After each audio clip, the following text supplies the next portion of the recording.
Alright guys, that's Kremp again. I hope you're doing well and enjoying your day so far. Lots of talk about what's going on at FaZe right now, whether that might be affecting their Call of Duty operations, but also further updates on all these rumours over the last couple of days as to what the CDL salaries are expected to be next year. Methods mentioned quite a while ago now on an OpTic podcast. The salaries are going down substantially across the league next year, with exceptions, it's got to be said, for some of these teams. And then rumours started to emerge that Cloud9 were expecting to be paying minimum wage. That may not be the case, but actually there might be more to this than initially meets the eye. Very much enjoyed your thoughts in the comments. Hit the like button if you enjoy. Subscribe if you're new as always. I greatly appreciate it. Wanted to start here with teams that you guys might not be so familiar with. That is because the COD Mobile World Championship is coming up relatively soon. This is just briefly relevant because it's actually going to be at COD Next as well. So COD Next, end of this month, September the 30th. It's going to be a big reveal, of course, for the new Call of Duty title, but in addition to that, there's going to be some COD Mobile stuff going on there as well. Just wanted to quickly look at this because we did discuss the other day best maps of the CDL era, maybe even best maps of all time, what could come back. These are the map sets for the 2025 season Call of Duty Mobile Championships. I think it's played 5v5 on a phone, as we know. Now, Summit, original Black Ops 1 map, it came back a number of times. Summit was remastered in Black Ops 2 as a map called Uplink, actually it was called then, and that was stunning. They brought Summit back a couple more times than that. Hacienda, of course, has come back. They're playing it in COD Mobile. Now, Apocalypse, I think when we mentioned Cold War, we talked about Moscow, maybe Checkmate, other maps that were okay.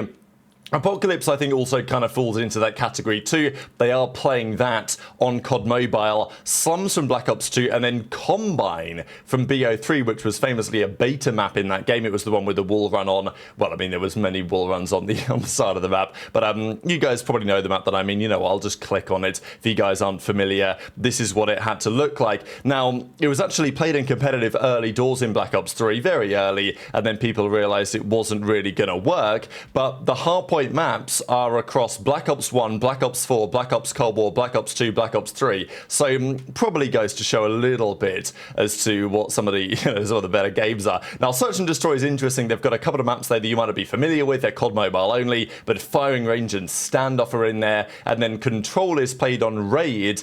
Takeoff, which is a remake of Stadium from Black Ops 1. It was brought back in Black Ops 2 as Takeoff, and then Crossfire, original COD 4 map. So yeah, it's kind of remarkable that they've got such a great map pool that there's no doubling up here, right? It's not like, oh, we have raid for all three modes. It's like, no, we have raid for one mode because we have all the best maps elsewhere as well. So thought it was kind of remarkable to look at. We're going to get some updates soon about COD Mobile, and well, what really matters for us is Black Ops 7, what the maps might be like for that. This I thought was pretty interesting to see, and we'll certainly discuss in a second what Cloud9 are cooking up in a second. But CDL teams, we don't know exactly what FaZe Vegas are cooking up, although the more I look at that logo, the uglier it appears. I don't know. That's a rumored logo. Florida, have they gone down a hill? Look, I like what Heretics have become, but I do kind of miss the Florida Mutineers branding. There's rumours that G2 is just going to be G2. There's also no real change in the Surge logo. You guys can see that those eyes are slightly greener than they used to be in the early days.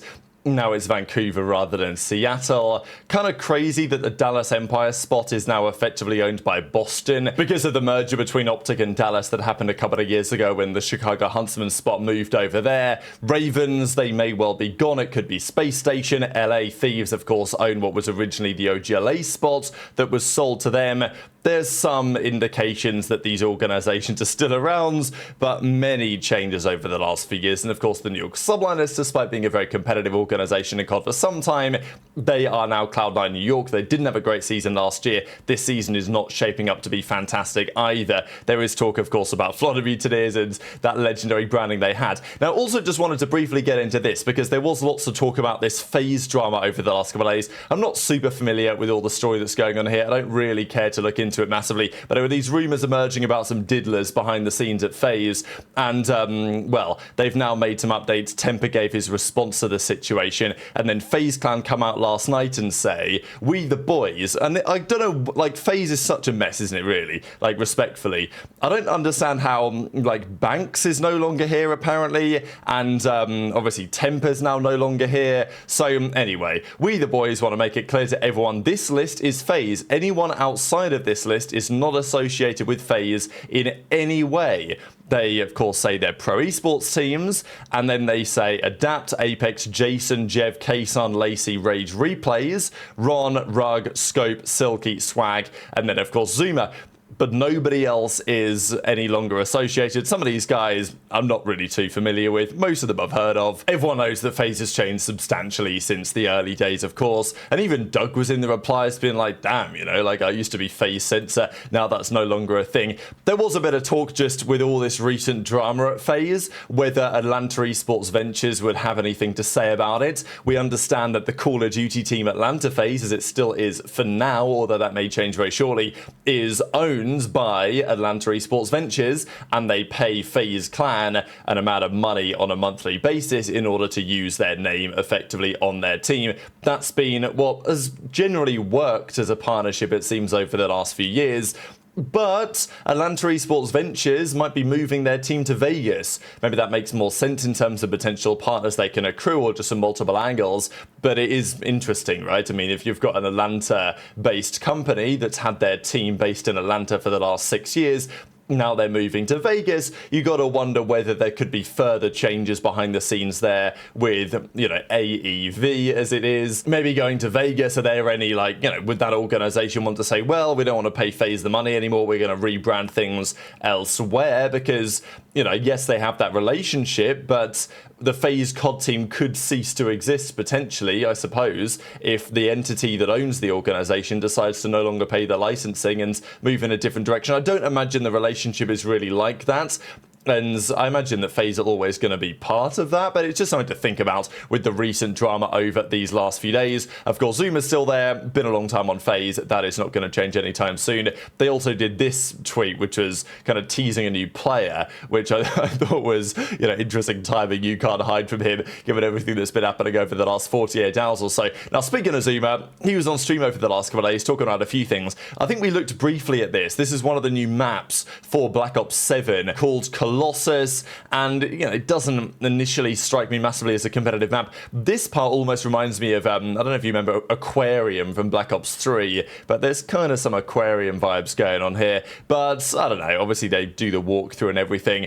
Not sure this is going to be great, and there has been quite a few talks recently about the different launch maps we have. Some of them we know what they're called apparently, some of them we don't really know.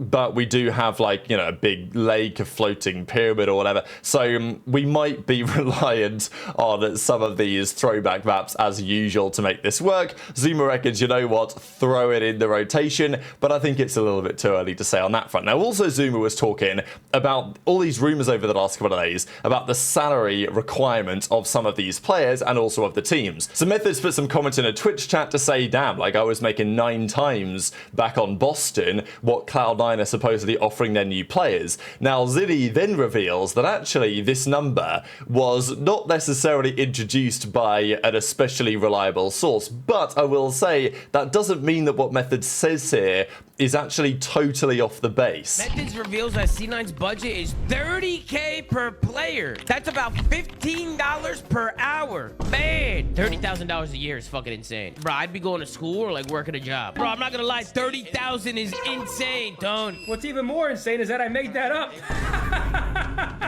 Wait. You just made that shit up? Yesterday I came in your chat and I said, chat, I heard Cloud9 is poverty. 3 people added me and said 30K. So then I went in Dashy's chat and I said, yo, chat, I just heard a rumor that Cloud9's paying 30K. And now it's in the papers. No way, bro. You're putting dirt on Cloud9's name. So pretty funny that he made it up and it became this big deal over the last couple of days. But I will say, having heard about this and people talking about that effectively Cloud9 are looking to pay minimum wage to their players next season, the minimum salary no longer exists and therefore they are allowed to do so within reason.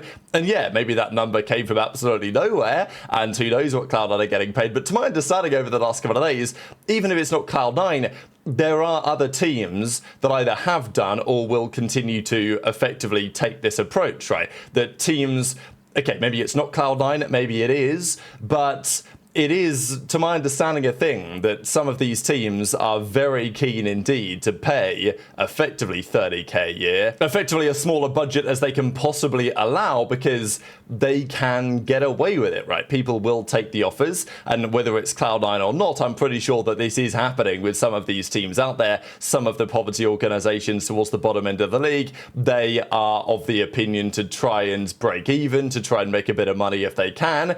And Cloud9, I do think, fall into that category. Now, maybe it's not 30k, maybe it's 50, maybe it's 60, I don't know. But the point is that I do think Cloud9 are of the opinion of trying to get the money for the Esports World Cup and just being in the league outside of that. And this does take a serious shift away from what Cloud9 was suggesting when they first came in. There was some optimism when they bought out New York that, wow, they're going to take this to the next level. Jack Etienne in the early days pretty much said, look, we're trying to extend the contract. I actually found these comments, which are still up from 12 months ago.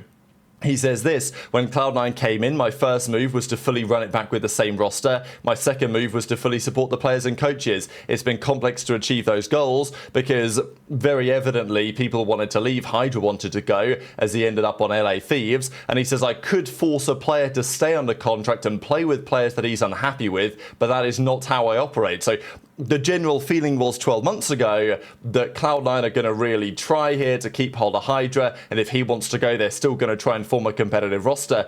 12 months on, it does feel like they're moving in that more poverty organization direction. Maybe not to the extent the methods initially discussed, but still, of all of the teams out there, there are like no rumors about Cloud9, which does align with the idea of them, you know, being a poverty organization, right? Because the later that these organizations leave it, there is absolutely a correlation between what the organizations pay and how late they announce their teams and start to get involved in rumors. As I said the other day, Cloud9 might be wise, if they're taking this poverty approach, to wait as long as possible, sign all of their players on the 14th of November when the game comes out, and then run it from there so they don't have to pay them at all during the off-season. That is a strategy.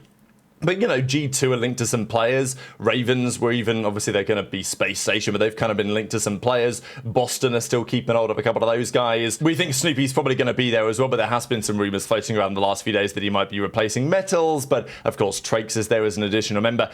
But it's just the fact that Cloud9 have zero rumors associated with them has made people think that actually, yeah, they might well be paying absolutely nothing next season. But I'm pretty sure that some organizations, whatever Cloud9 are cooking up, are going to take exactly that approach. The goal will be to pay whatever you can effectively get away with. Someone's going to accept it. And that's the issue, right? If you are a player who's been grinding challenges and Cloud9 come along and say, hey, we'll pay you minimum wage to play for our COD team, but, you know, you can keep a percentage of the prize winnings that you probably won't earn, right? It's not a very compelling offer, but it's better than playing challenges for no money at all, really, unless you're on the top team and you can win a load of challenges prize money. Azuma says you might be better off getting a normal job or going to college, but the organizations, given the power that they wield, they can probably get away with this. And maybe it's not Cloud9, maybe it is. Look, if they're getting paid minimum wage, but they're getting their food and accommodation covered, I mean, if you guys remember the early days of the league, I mean, even New York were definitely doing this in year one. They were, well, maybe it wasn't fully the case, but definitely some organizations were paying for their players' apartments. They were paying, they gave them like DoorDash budgets, right? Like it was, that's how insane it was in the first year of the CDL. There was so much money flying around that the organizations had all sorts of money to spend on the players. They were paying them 20 grand a month, and they were paying their apartment, and they were paying their food, and they were paying them to have, like, you know, financial advisors and sports psychologists and all this stuff. That has changed very dramatically over the last few years, and who could possibly have seen this coming? So very much enjoyed your thoughts in the comments. Hit the like button if you enjoyed, subscribe if you're new, take care, and I'll see you next time.